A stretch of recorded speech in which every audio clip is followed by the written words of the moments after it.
Hola a todos y bienvenidos a esta explicación detallada. Hoy vamos a desmitificar uno de los mayores quebraderos de cabeza de las finanzas multinacionales, la consolidación financiera en múltiples monedas, guiada, como no, por la norma NIC 21. Vamos a utilizar una especie de enfoque de embudo. Es decir, empezaremos desde la perspectiva macroeconómica de los negocios globales y bajaremos paso a paso, hasta llegar a los cálculos contables más minuciosos. La idea es transformar lo que a simple vista parece un laberinto técnico hipercomplejo en una estructura lógica, clara y sobre todo súper fácil de recordar. ¡Vamos a ello! Vale, vamos a meternos de lleno en esto. Como os decía, vamos a seguir exactamente la forma de ese embudo. Primero pasaremos por el reto de consolidar. Luego analizaremos las transacciones intercompañía. En tercer lugar, veremos la clasificación de las partidas. Y finalmente llegaremos al proceso final de conversión. Sección 1. El reto de consolidar. Fricción en los negocios globales. A ver, hoy en día expandirse internacionalmente es una estrategia fantástica, ¿verdad? Pero claro, en el momento exacto de adquirir empresas extranjeras y tratar de consolidar esos estados financieros, operar en mundos con monedas funcionales distintas genera una fricción enorme y automática. Para aterrizar un poco esta teoría en la realidad, imaginemos el siguiente escenario. Tenemos una empresa matriz en Estados Unidos que opera lógicamente en dólares. Esta matriz compra el 85% de una subsidiaria en Costa Rica que usa el colón costarricense. El conflicto central aquí salta a la vista. La matriz necesita sí o sí los números de la subsidiaria en dólares para poder armar su panorama consolidado. Y en contabilidad, al igual que en la vida real, no podemos mezclar churras con merinas. Sumar dólares con colones simplemente no funciona. Y justo aquí es exactamente donde entra en juego nuestra gran salvadora, la NIC 21. Esta norma es la guía definitiva y la solución para ejecutar este proceso exacto de conversión antes de preparar ese borrador consolidado final. Regula cómo manejar las variaciones de las tasas de cambio para traducir todo correctamente. Porque, ojo, cualquier ajuste o eliminación en ese borrador final debe hacerse obligatoriamente en la moneda de la matriz. Pasamos a la sección 2. Transacciones entre compañías. Dinámicas intercompañía. Aquí bajamos un nivel más en nuestro embudo, y la trama se complica bastante cuando las empresas afiliadas empiezan a hacer negocios cruzando fronteras. Hagamos una pequeña pausa estratégica aquí para plantearnos esta pregunta y refrescar la mente. Suena a simple pregunta trampa, lo sé, pero determinar cuándo un préstamo intercompañías es realmente una transacción extranjera lo cambia absolutamente todo en los libros contables. Vamos a ponerle cifras concretas para anclar las reglas técnicas que vienen a continuación. Imaginemos que la matriz estadounidense le pide un préstamo a corto plazo a su subsidiaria británica. Hablamos de $1.500.000, que equivalen en ese momento a 1 millón de libras esterlinas. Teniendo estos parámetros tan específicos sobre la mesa, podemos analizar mucho mejor lo que ocurre. Fijaos bien en esta matriz de 4 casos, porque lo ilustra a la perfección. Todo depende de 2 variables: en qué moneda se paga el préstamo y, súper importante, cuál es la moneda funcional de la subsidiaria. Lo fascinante aquí es ver cómo la moneda funcional de la subsidiaria cambia por completo si el impacto de las diferencias de cambio va a parar al ajuste por conversión corriente. Es decir, una simple decisión sobre qué moneda usamos genera un efecto dominó total en los estados financieros. Llegamos a la sección 3, clasificación de las partidas, construyendo las reglas. Ahora, lo que es realmente interesante de esto es que, para procesar todas esas transacciones que acabamos de ver, necesitamos asentar unas definiciones súper sólidas. En este punto, la clasificación es totalmente binaria. Es blanco o negro. Por un lado están las partidas monetarias, que tienen como característica fundamental el derecho a recibir o la obligación de pagar una cantidad fija de dinero. Por el otro, en el extremo opuesto, tenemos las partidas no monetarias, que son básicamente la ausencia total de ese derecho. Esta es literalmente la línea divisoria más crucial que existe para saber qué tasa de cambio vamos a aplicar. Para que podamos visualizar de inmediato qué aspecto tiene una partida monetaria en la vida real, aquí van unos ejemplos muy rápidos. Pensiones que se pagan en efectivo, suministros que se liquidan en efectivo o dividendos que ya están reconocidos como pasivos. En todos estos casos hablamos de dinero fijo, contante y sonante. En claro contraste con la lista anterior, encontramos las partidas no monetarias. Aquí entran los bienes o servicios pagados por anticipado, la famosa plusvalía, los activos intangibles, los inventarios o la propiedad, planta y equipo. En estos casos no hay ninguna cantidad fija de moneda que estemos esperando recibir o pagar en el futuro. Y así entramos en la sección 4, proceso final de conversión, aplicando las tasas. Vamos a avanzar y ver cómo se construye esto, entrando ya en la parte más estrecha y final de nuestro embudo. Es la hora de la verdad, donde aplicamos las matemáticas. Siguiendo la norma, esto es un paso a paso cronológico. 1. En el reconocimiento inicial usamos la tasa de contado del día. 2. Al final del periodo, las partidas monetarias usan obligatoriamente la tasa de cierre. 3. Las no monetarias medidas al coste histórico se quedan congeladas usando la tasa de la fecha original de la transacción. Y 4. Para el estado de resultados, como regla general, usamos una tasa promedio. Es como una coreografía matemática súper precisa. Pero bueno, toda regla tiene sus excepciones, ¿no? La norma aclara que el patrimonio y ciertas partidas de resultados que están íntimamente ligadas a cuentas del balance, como por ejemplo la depreciación de un activo fijo, tienen que usar siempre la tasa de cambio histórica. Esto es crucial para mantener la coherencia y no distorsionar el valor. Y llegamos a la gran conclusión. Después de aplicar todas estas tasas diferentes a distintas cuentas a lo largo del tiempo, es natural que los libros se desajusten. Pero la contabilidad tiene que cuadrar. Ese número final, esa diferencia que resulta de todo el proceso de traducir los registros a la moneda funcional, es la pérdida o ganancia en conversión a moneda funcional. Es la cifra definitiva que produce todo este embudo de la NIC 21. Y para cerrar nuestro recorrido, nos queda una última reflexión. Visto todo este tremendo esfuerzo mecánico y técnico para que los números cuadren a la perfección en el papel, ¿reflejan de verdad estas reglas contables tan rígidas el impacto económico real de operar a nivel internacional? Es decir, ¿estamos viendo la verdadera realidad del negocio? Es una pregunta provocativa que los estrategas financieros no dejan de hacerse. Muchísimas gracias por acompañarnos en esta explicación. Esperamos que de ahora en adelante este embudo contable os resulte mucho más claro e intuitivo. Muy bien, una vez visto este micro video, resumen de lo que en antología nos habla con respecto a la moneda, la consolidación de estados financieros o monedas diferentes, o monedas funcionales diferentes específicamente.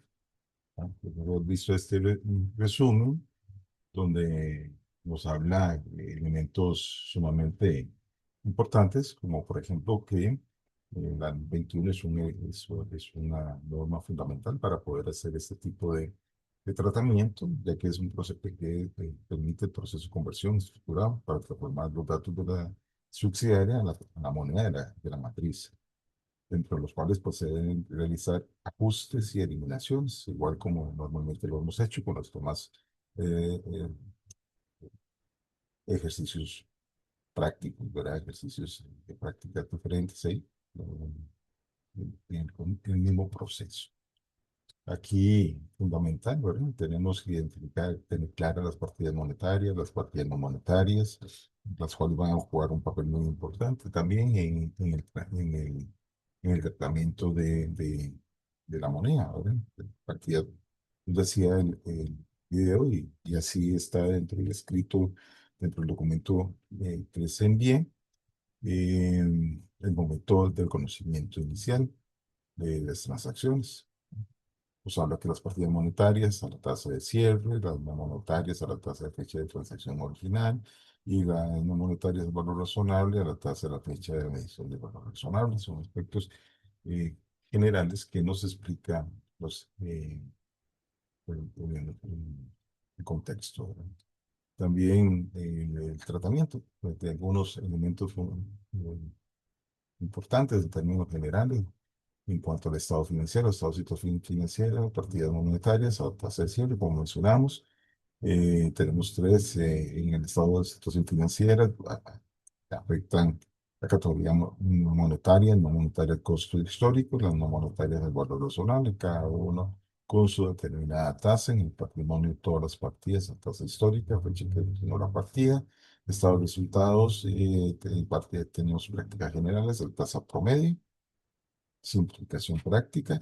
Sin embargo, hay algunas excepciones en las que se considera la tasa histórica como la depreciación y eh, relacionada directamente en el activo fijo, aspectos que son fundamentales.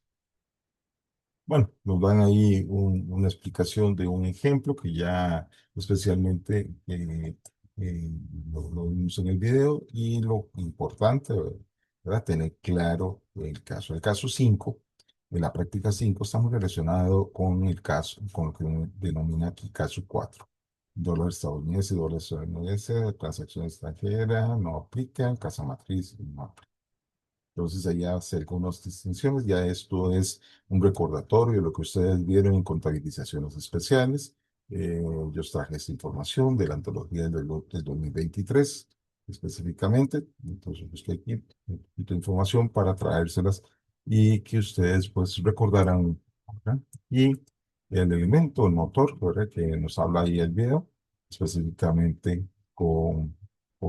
para lograr el resultado final, una sincronización de eventos ahí, de eventos, para poder llegar al resultado del reconocimiento de la pérdida o ganancia, que al fin y al cabo, pues siempre va a generar una inconsistencia o diferencia, y esa diferencia pues lo llevamos a una cuenta llamada pérdida o ganancia de conversión monetaria. Si es una pérdida, la tendríamos que registrar en el debe. Si el resultado nos da pérdida, tendremos que registrarla en el debe, o si es ganancia en el área específico.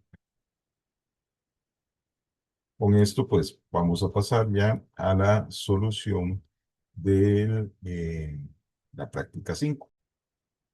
Estamos en la práctica 5. Les he enviado esta plantilla, donde tienen ustedes el enunciado del ejercicio que tenemos ahí en la página web. Bueno, vamos a continuar. Aquí está. Entonces tenemos ahí la práctica 5, el enunciado, con información adicional de la que vamos a trabajar, y información adicional, y él se pide, ¿verdad? También les puse aquí el aspecto general de contabilidad, contabilización especiales, se los he agregado ahí adicionalmente como para que repasen también. Bueno, dentro de la estructura del enunciado del ejercicio, bueno, viene y nos presenta esta balanza de comprobación, en el cual dentro del se pide, nos dice completa la hoja de conversión, que se lo he anotado acá, ¿verdad? Completar la hoja de conversión. ¿Cuál es la hoja de conversión? Del desarrollo software. Bueno, esta es la balanza de comprobación, que está en colones. Vamos a pasarlo al tipo de cambio, teniendo en consideración los elementos del momento del tipo de cambio que quiere considerar, ¿verdad? Y aquí ya sería el reporte, nuevamente la balanza de comprobación al dólar, pero ya al dólar, ¿verdad? Luego, esto viene en el enunciado, también nos traen el borrador, ¿verdad? El borrador ahí con alguna información, em, también información de compras y ventas, los tipos de cambio. Bueno, en el borrador ustedes pueden abrir acá, aquí tienen todo el resto del borrador. Mostrar. Ahí está todo el borrador, ya con algunas eh, adelantos, ¿verdad? Ya estos son procesos de ir pasando los asientos ficticios, para ir desarrollando el borrador correspondiente. Y aquí están los asientos que vamos a elaborar, ¿verdad? Para ir desarrollando. Pero en primera instancia, lo primero que tenemos que hacer es completar la hoja de conversión, y vamos a iniciar con ello. Por el fin también, para no ir haciendo un video muy, muy largo, porque ese ejercicio es bastante extenso, algunos elementos, bueno, ya los tengo preelaborados, iré anunciándolos ahí, para ir adelantando, pero también iré haciendo esta explicación por partes, ¿verdad? Entonces, esta primera parte, en términos generales, un poquito de conceptualización y de orientaciones y de ubicación dentro de los conceptos dentro del desarrollo de lo que ustedes ya han vivido en algunos cursos anteriores específicamente. Entonces, acá les invito a repasar un poquito material que les he compartido,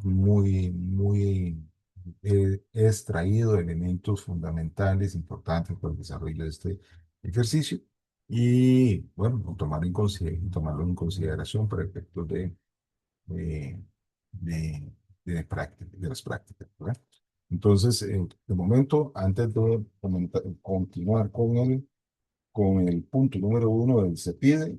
Vamos a hacer una pausa de este video y, que sería la primera parte, y iremos por partes de esta práctica número 5. Ya continuamos con